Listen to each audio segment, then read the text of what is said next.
I had always been an early riser. By the time 7:30 a.m. hit, I was usually up, mentally preparing myself for the day. But that day, just as I was getting up, my phone rang. It wasn't the usual work-related call or even one from a friend. It was Mark, my husband. Strange for him to call when he was just in the next room. I picked up. "Hello?"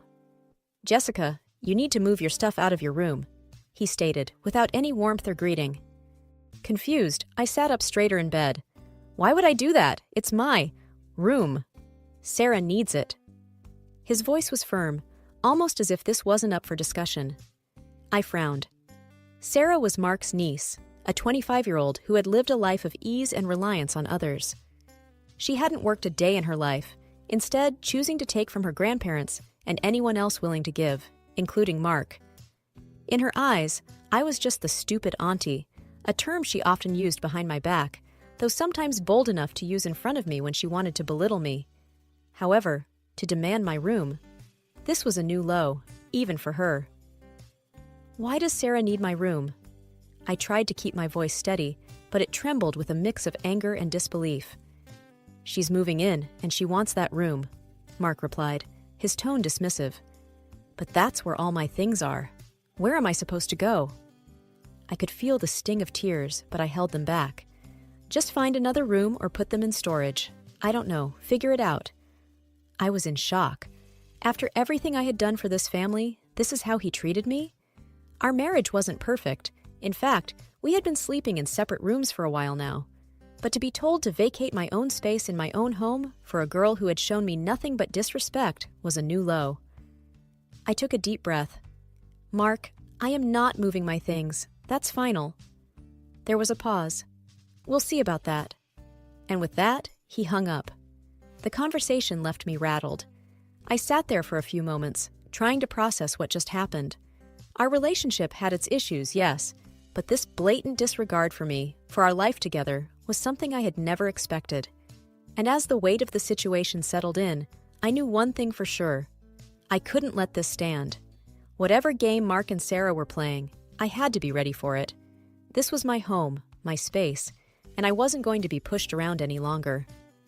I walked through the front door after a grueling day at work, hoping for a moment of peace. But instead, I found Mark and Sarah sitting in the living room, their faces grim. It was clear that my refusal to give up my room had set things into motion. Sarah looked me up and down with a smirk, her arrogance palpable. "So, I heard you don't want to give up your room," she said, her voice dripping with mock surprise. "That's right," I responded, my tone firm. "I live here, Sarah. That room is mine." Mark interjected, trying to play peacemaker. "Jessica, can't you just move your stuff to the guest room?"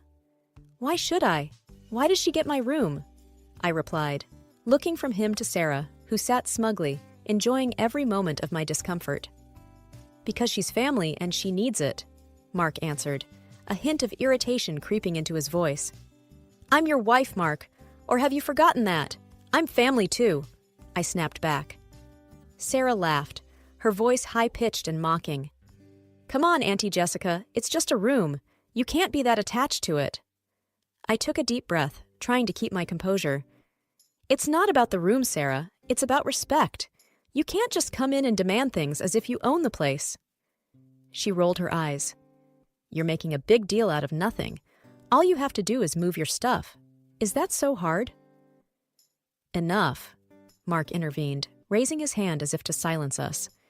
"Jessica, just move your stuff. This isn't worth the fight." I stared at him in disbelief. He was my husband. He should have been on my side. Instead, he was siding with a niece who had repeatedly shown disdain for both him and me. I felt betrayed. "Mark, I won't be bullied into giving up my space. Not by you, not by her," I said, pointing at Sarah. "This is our home, and I deserve to be treated with respect." Sarah laughed again. "Respect? From what I've seen, you don't deserve any." I was taken aback by her audacity. How had this young girl become so emboldened to disrespect me in my own home? "Sarah, you might think you can walk over everyone, but not me. I won't be pushed around," I said, with as much dignity as I could muster. Mark sighed, rubbing his temples as if the weight of the world was on his shoulders. This is getting us nowhere. Just move your stuff, Jessica. I shook my head. No, I won't. The atmosphere in the room grew tense. The three of us locked in a standoff, each waiting for the other to blink. The only sound was the ticking of the clock on the wall. Finally, Sarah stood up, her face red with anger. Fine, keep your stupid room, but this isn't over. And with that, she stormed out, leaving me and Mark in an uncomfortable silence. I could tell this was only the beginning of our troubles. The next morning, as I prepared my morning coffee, my phone buzzed with a notification, a text message from an unknown number. I opened it, curious. You should have given me that room. You'll regret crossing me. A cold shiver ran down my spine. I knew instantly who it was from. Sarah. I replied, trying to keep my cool. You don't scare me, Sarah. This is my house, and you can't dictate what happens here. Almost instantly, her reply came in. This isn't over, Auntie Jessica. You have no idea what I'm capable of. Just as I was trying to process this new threat, Mark walked into the kitchen. He looked tired, dark circles under his eyes. What's wrong? I asked, showing him the messages. Look what Sarah's sending me. Mark looked at the screen for a long moment. She's just upset. Don't let her get to you. I frowned. This isn't just being upset, Mark. She's threatening me, in our own home. He sighed. I'll talk to her. But you have to understand, she's had a tough life. Losing her parents at a young age wasn't easy. I interrupted him. That doesn't give her the right to behave this way. She's an adult, not a child. Mark looked away, clearly torn between supporting me and defending Sarah. I'll handle it, okay? But the conversation was far from over. That evening, as I was settling into my room, Sarah knocked on the door. I opened it, and she stood there, her posture defiant, eyes cold. Listen, Auntie Jessica, I don't know why you're making things difficult. Just give me the room, and all of this can be over. I took a deep breath. I told you, Sarah, this is my room, my house. You can't come in here and make demands. She smirked. Maybe not, but I can make life very difficult for you. I looked her straight in the eye. Is that a threat? Sarah leaned in, her voice a low whisper. Consider it a warning. And with that, she turned on her heel and walked away. Sleep didn't come easy that night. The weight of Sarah's warning pressed on me. What was she planning? What was she capable of? And why was Mark so blind to her manipulations? The only thing I knew for sure was that I had to be prepared. Whatever Sarah had in store, I wasn't going down without a fight. Days melded into weeks, and each day seemed grayer than the one before. The walls of the house felt suffocating, and Sarah's smug demeanor was a constant thorn in my side. From leaving unwashed dishes in the sink to borrowing items without asking, she seemed intent on testing my patience. But nothing could have prepared me for the horror that awaited me on one fateful evening. Returning home from work, I immediately sensed something was amiss. The usually locked front door stood slightly ajar. Hesitantly, I pushed it open, half expecting to find a robbery in progress. The living room was untouched, but a trail of torn fabric leading upstairs caught my attention. Swallowing the lump in my throat, I followed the trail to my bedroom. The sight that greeted me was heart-wrenching. My clothes, years of curated outfits, gifts, and personal memories, all cut up and strewn carelessly around. The violation of my personal space was a feeling I couldn't describe. Jessica, what did you do? I heard Mark's voice behind me, dripping with accusation. What did I do? I turned, a mix of disbelief and anger. Your niece did this. Sarah appeared beside him, feigning innocence. Why would I ruin your things, Auntie Jessica? Maybe you did this for attention? Mark looked at me, his gaze colder than I'd ever seen. Did you do this, Jessica? Did you ruin your clothes to frame Sarah? My jaw dropped. You think I would destroy my own things? My cherished memories? Mark's voice grew harsher. Maybe you wanted a reason to kick Sarah out. My heart felt like it was shattering. The man I had once loved and confided in now looked at me like a stranger. I can't believe you'd think that of me. Sarah smirked from behind Mark, enjoying every moment of my pain. Maybe you should have just given me the room. None of this would have happened. I backed away, tears streaming down my face. I thought we were a team, Mark. How could you choose her over me? Mark's face was impassive. Maybe if you'd been more understanding, none of this would have happened. You brought this on yourself. The weight of his words was crushing. It was clear I had lost not only my clothes, but also my partner. The realization was devastating. That night, I packed a bag, knowing I couldn't stay in a house where I felt so alone and betrayed. I had lost the battle for the room, but the war for my dignity was just beginning. The weight of the past few weeks felt like 100 bricks pressing down on my chest. Every look, every word exchanged in that house, they all came rushing back. With my bag packed, I sat in the living room, the silence only interrupted by the ticking of the grandfather clock. As I waited for a taxi, the realization hit me. This wasn't just about a room, my clothes, or even Sarah. It was about respect, trust, and my place in this family. My phone buzzed, a call from Lisa, my best friend. "Hey, Jess," she said, her voice filled with concern. "I heard what happened. Are you okay?" "I don't know," I replied, trying to keep my voice steady. "I feel so lost, Lisa. I never thought Mark would turn on me like this." Lisa sighed. "Sometimes, people show their true colors when faced with difficult situations. Maybe this was a wake-up call." "You're right," I murmured. "But what am I going to do now? I've invested so much in this relationship and this house." "You need to make a decision for yourself," Lisa advised. "For your well-being and your future.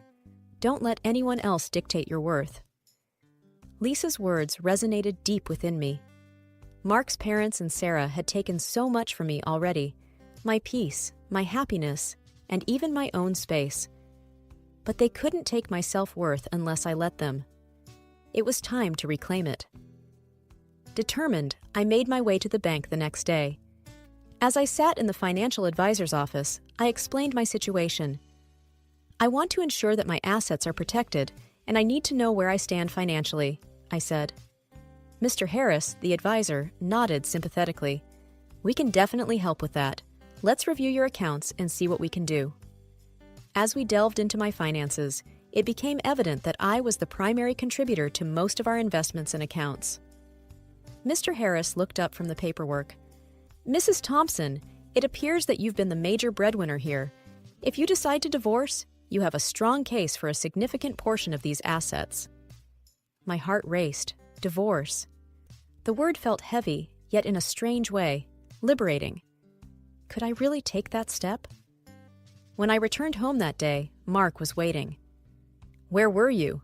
he asked, his voice dripping with suspicion.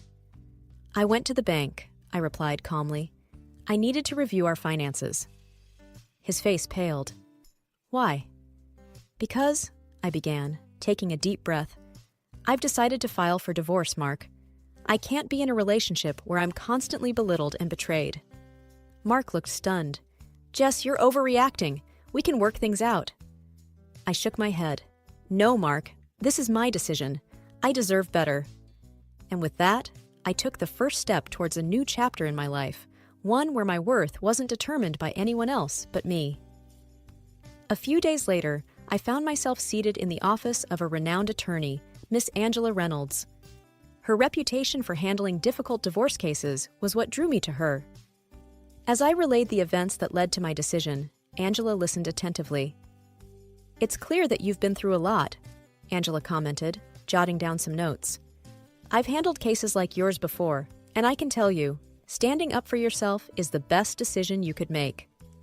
"I just want what's fair," I replied, looking out the window at the bustling city below. "I've supported Mark and his family for so long. It's time for me to protect what's mine." Angela nodded. "You have a strong case, Jessica, especially given that you've been the primary contributor to your shared assets."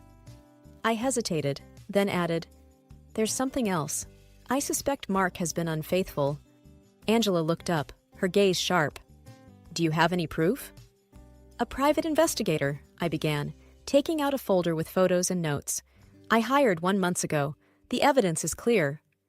Angela skimmed through the documents, her expression growing more serious with each page. "This changes things considerably. With evidence of infidelity, the court is likely to view the case in your favor." Relief washed over me, but there was a gnawing feeling at the pit of my stomach. I had to confront Mark with the truth. That evening, I returned home to find Mark in the living room, surrounded by old photo albums. Memories of better times. "Jessica," he began, his voice shaky, "I've been thinking, maybe we can work things out?" I placed the folder on the coffee table, the photos facing up. Mark's face drained of color as he recognized the woman in the photos. "You've been cheating on me," I said calmly, my voice devoid of emotion. Mark's eyes darted between the photos and me. "Jessica, it's not what it looks like." "Save it," I cut him off. "I've known for months, Mark. I just wanted to see if you'd ever come clean." His shoulders slumped in defeat. "Why didn't you confront me sooner?" "I hoped you'd change," I replied. "But instead, you chose Sarah over me. You let her destroy our home, our trust." Tears streamed down Mark's face. "I'm so sorry, Jessica. I never meant to hurt you." I shook my head. "Sorry doesn't change what you did, Mark. It's over." And just like that, the weight that had been pressing on my chest lifted. It was a painful revelation, but one that set me on a path to reclaiming my life. In the weeks that followed, the legal process was a whirlwind. I felt like a regular at Angela's office, diving deep into the finances and property that Mark and I shared. Mark's actions not only severed our emotional connection, but also jeopardized our shared assets. The evidence of his infidelity and Sarah's destruction of my personal belongings were prominent factors in the proceedings. One morning, I received a call from Angela. "Jessica, I've managed to get a court date. It's sooner than I expected, given the circumstances." "That's great news," I replied, a fire igniting within me. I was ready to see this through. On the day of the hearing, the courtroom was filled with tension. Mark sat across from me, looking defeated and tired. Sarah was also present, her arrogant demeanor unchanged. The judge, a stern-looking woman with sharp features, looked through the files presented before her. "It seems the evidence is quite clear," she said. "Infidelity, financial misconduct, and deliberate destruction of property." I caught Mark's gaze, looking for any sign of remorse, but there was only emptiness. Sarah, on the other hand, was fidgeting nervously. Angela, clear and assertive, presented our case. "Your Honor, my client has not only been the primary breadwinner, but has also financially supported Mr. Mark's parents and his niece, Sarah. She's been through emotional trauma and has lost personal belongings due to the actions of the defendants." Mark's lawyer tried to present their side, portraying Mark as a loving husband who was misled by Sarah. But the evidence was overwhelming. After what felt like hours, the judge gave her verdict. In light of the evidence presented and the actions of Mr. Mark and Miss Sarah, the court rules in favor of Miss Jessica. I exhaled deeply, feeling a wave of relief. It was a victory, not just legally, but also personally. I was reclaiming my life. Outside the courtroom, Sarah approached me, her bravado gone. "Jessica, I'm sorry," she began, her voice quivering. "I never thought things would go this far." "Your actions have consequences, Sarah," I replied coldly. "It's time you learned that." Mark tried to catch my attention, but I walked past him. There was no room for reconciliation. I had given him chances before, and he had thrown them away. It was time for both of us to face the outcomes of our choices. Retribution, it seemed, was finally mine. Spring's rejuvenating spirit mirrored the changes in my life. Gone were the gloomy days in the big, suffocating house. Now, I enjoyed the city views from a modern apartment, a fresh start, and a place of my own. My morning routine was interrupted by a call. An unfamiliar number flashed on the screen, but I had a hunch. Taking a deep breath, I answered, "Jessica, it's me, Mark." I stiffened. "Why are you calling, Mark?" His voice, a mix of desperation and hope, came through. "Things have changed, Jessica. I realize now how wrong I was. Everything's fallen apart since you left. I was wondering—" "Get to the point," I said curtly. "I need you, Jessica," he blurted out. "Financially, everything's a disaster. Sarah took advantage of my bank accounts, ran up huge debts. We had to move in with my parents. They sold the house to cover her debts and now we're all squeezed together, constantly fighting over money. A bitter smile formed on my lips. So you're calling because you want help? Money? Not just that, he pleaded. I want you back, Jessica. I made a huge mistake. I took a moment, letting the gravity of the situation sink in. Mark, while I sympathize with your situation, you made your choices. I've moved on, and you need to find your own way now. Before he could respond, another voice piped up in the background. Auntie, help me out just once. I promise I'll change. It was Sarah, her voice sounding very different from the arrogant and demanding tone I remembered. I sighed deeply. Sarah, I hope you find the path to change truly, but it's not my responsibility to fix the consequences of your actions. The call ended with a heavy silence. It was difficult, hearing their desperation, but I knew I had to stand firm. To rebuild myself, I had let go of the toxicity that once consumed me. There was no turning back. As the days turned into months, I immersed myself in my work, found joy in little things, and adopted a playful cat named Bella.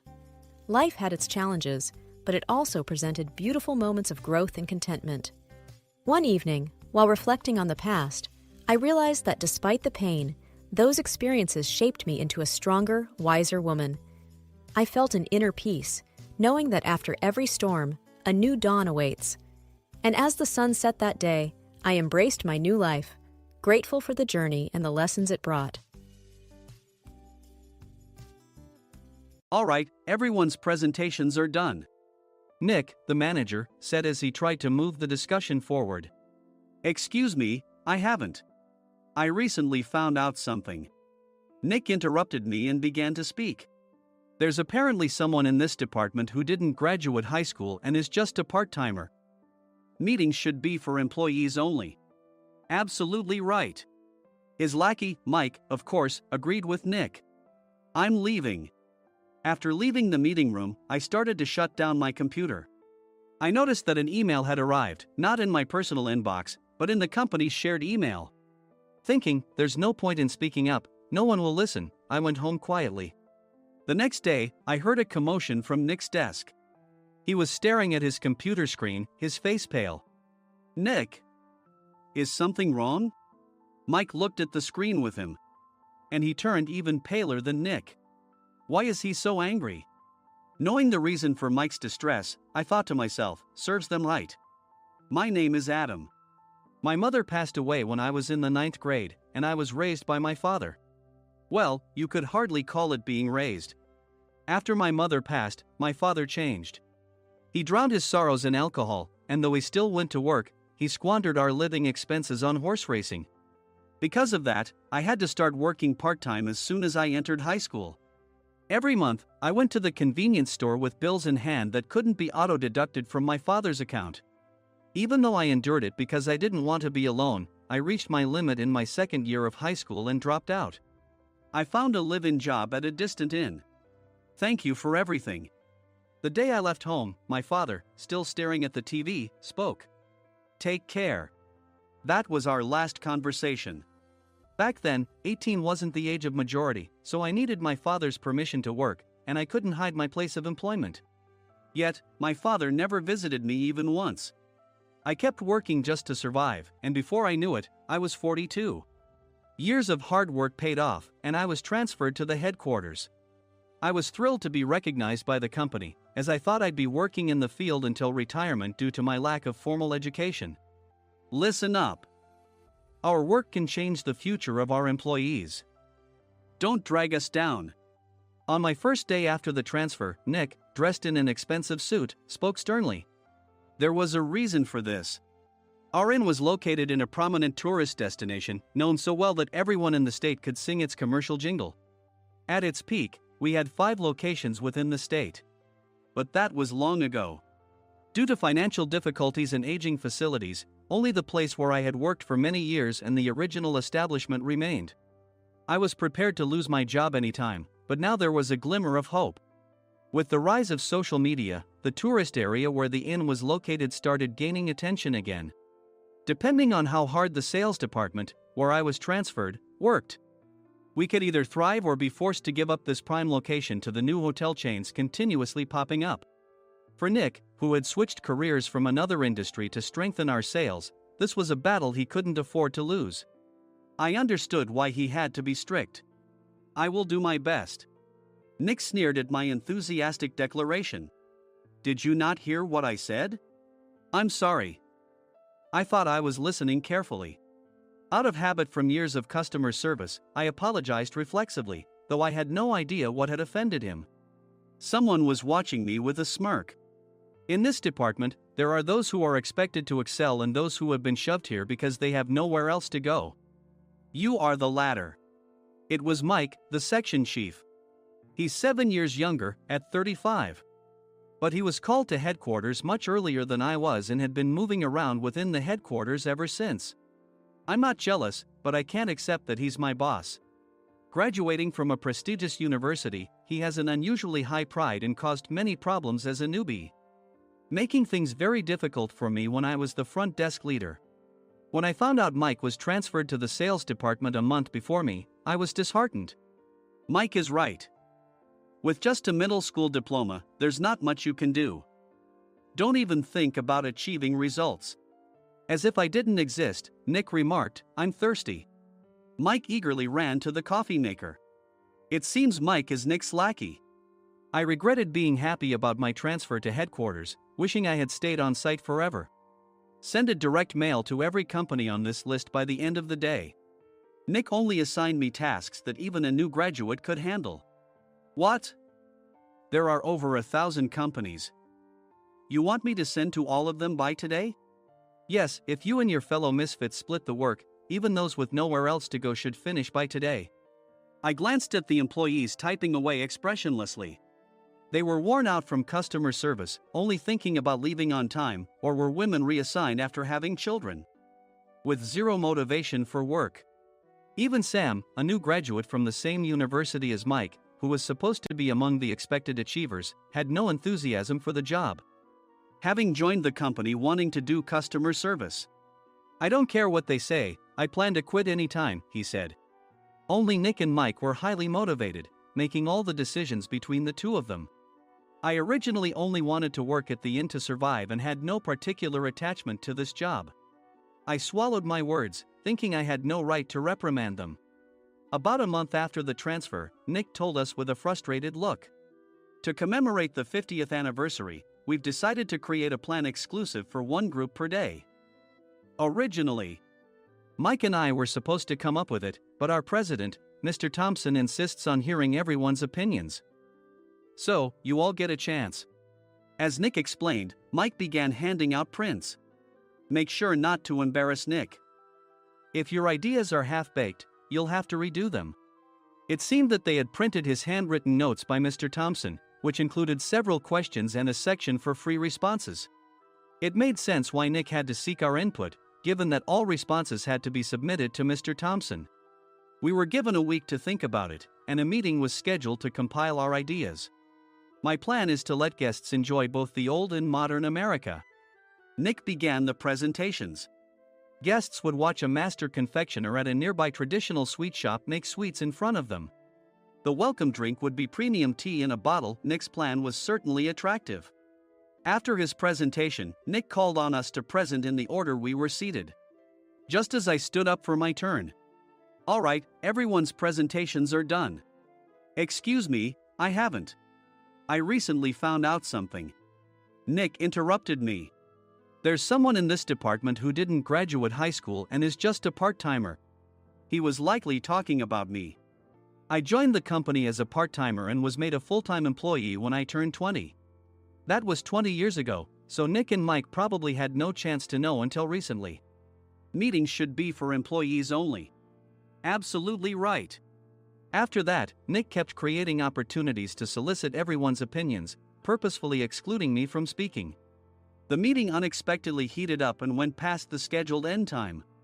A few people asked to leave, and the discussion continued with the remaining few. Still here? Normally, you'd leave in that situation. Though I had no attachment to the job initially, hearing kind words from customers made me want to make them happier. For someone like me, with nowhere to go, the The inn was my home and customer service was my life. I felt pathetic about my current self. I'm leaving. I left the conference room and started shutting down my computer. I noticed an email had arrived, not in my personal inbox, but in the company's shared email.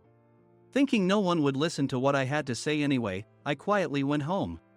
The next day, while preparing the DM as instructed, I heard a commotion from Nick's desk.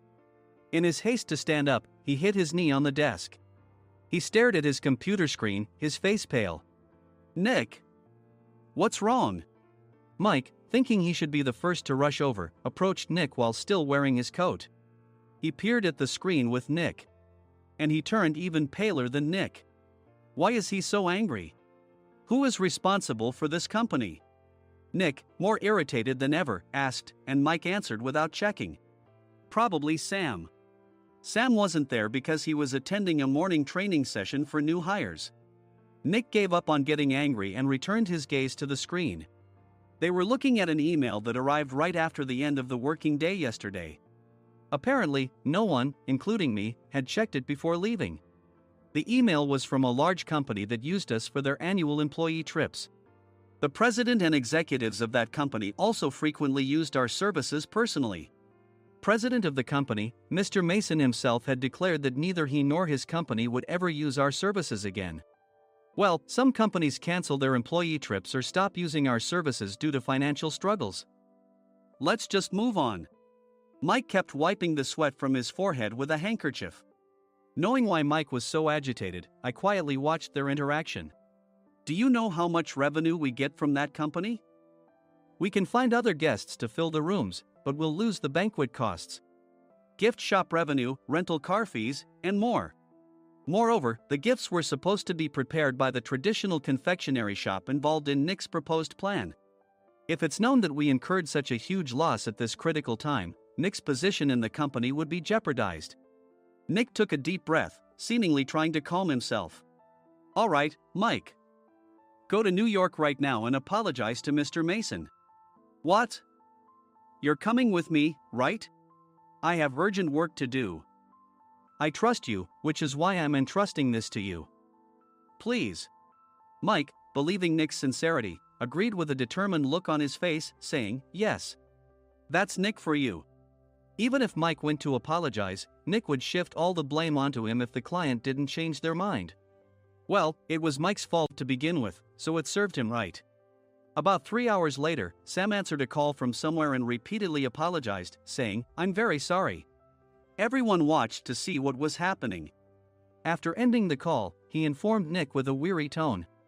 When Mike arrived at the client's company, he only made things worse, further infuriating Mr. Mason. He was demanding, get his boss here immediately.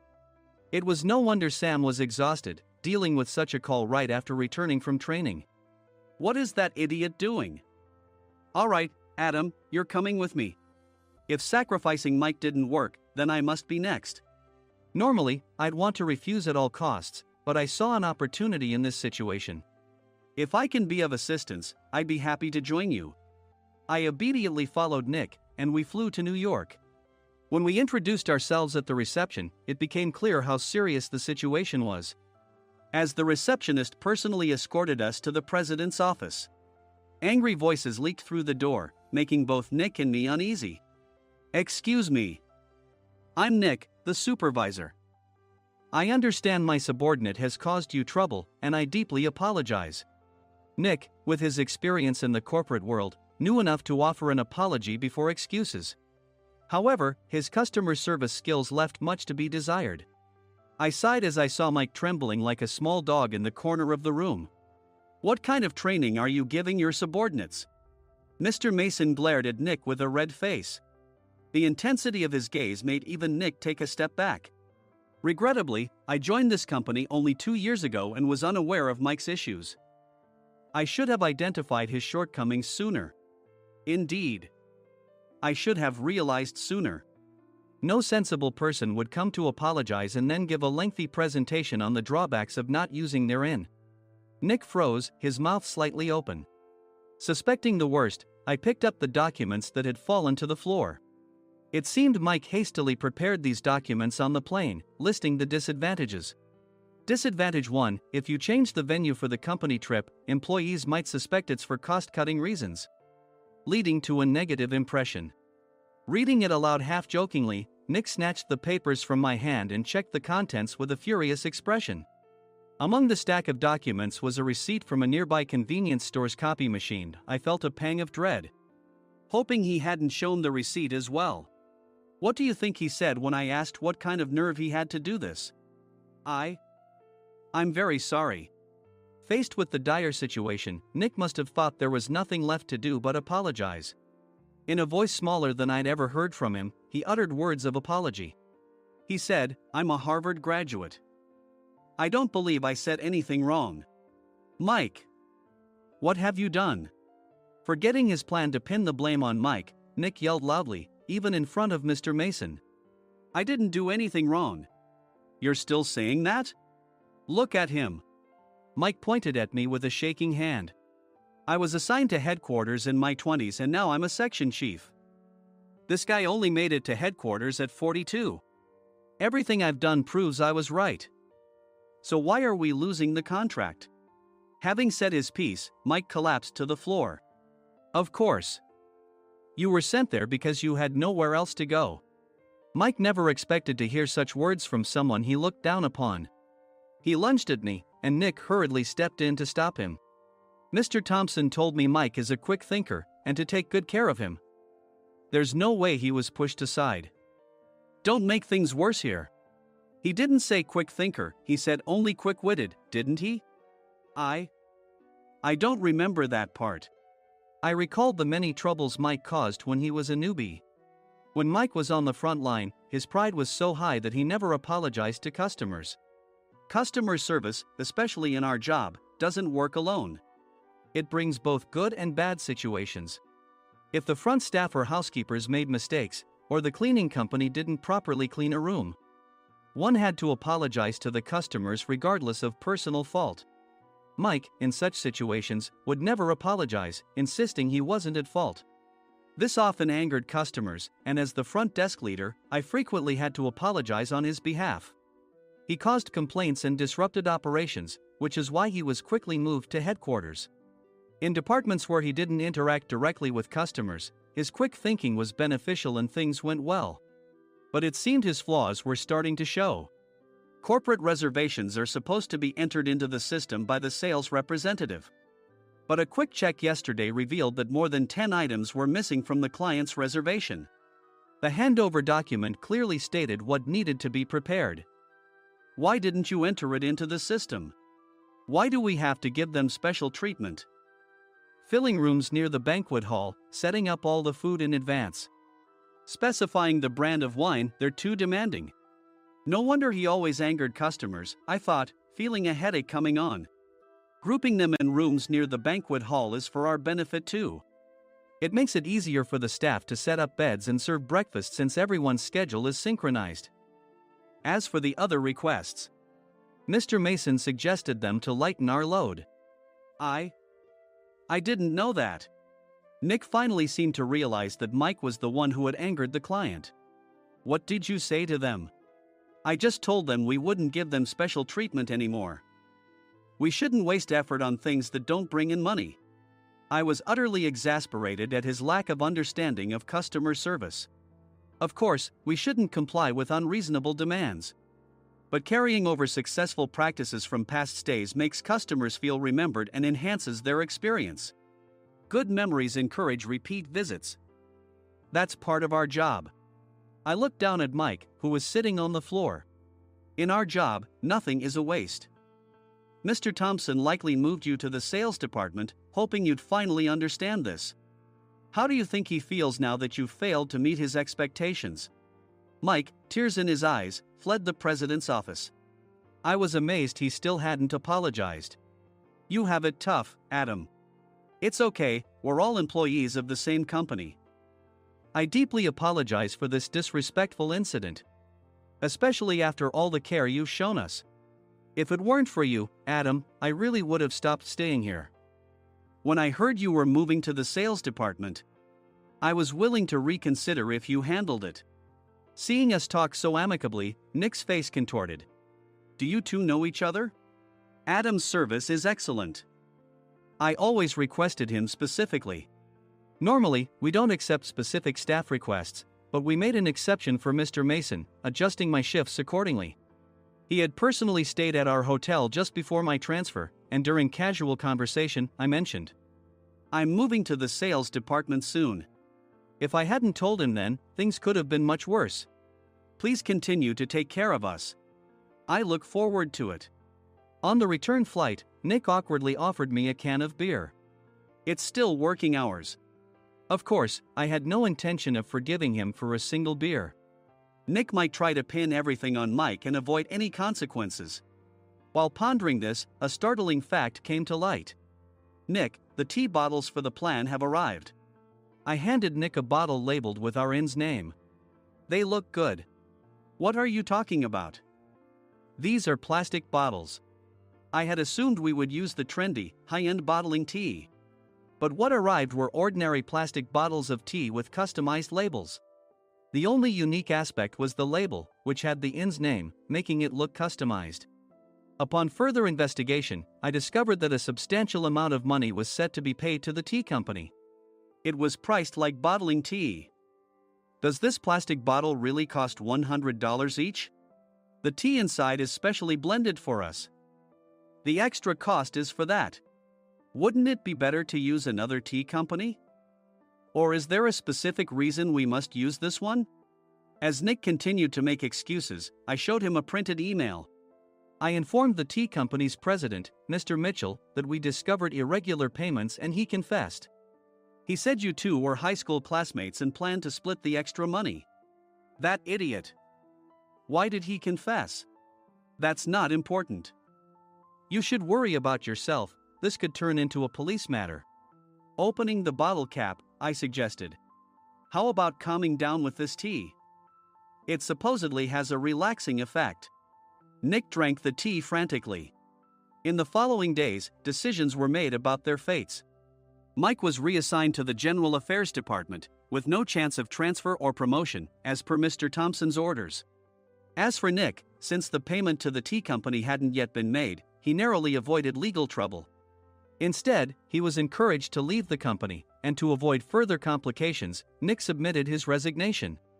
Rumor has it that connections between HR departments have made it difficult for him to find new employment. Even though it was good to have those two gone, something unexpected happened in the sales department. Everyone became motivated and united in refining the 50th anniversary plan. In the end, my plan was adopted. We collaborated with the Tourist Information Center to provide personalized guides. The plan, tailored to the number of guests, was truly special for the 50th anniversary. "Hey, is Adam's family coming to stay?" I immediately booked that special plan for my family. Sam noticed it on the reservation list and quickly picked up on it. "Yes, I'm inviting my father." "That's great. I might invite my parents too." I lacked the courage to face my father just as Adam. But here, with the confidence Mr. Mason praised, I felt ready. The 50th anniversary plan was a perfect opportunity to reconnect with my father. I hoped to bring back the days when we could laugh together as we once did.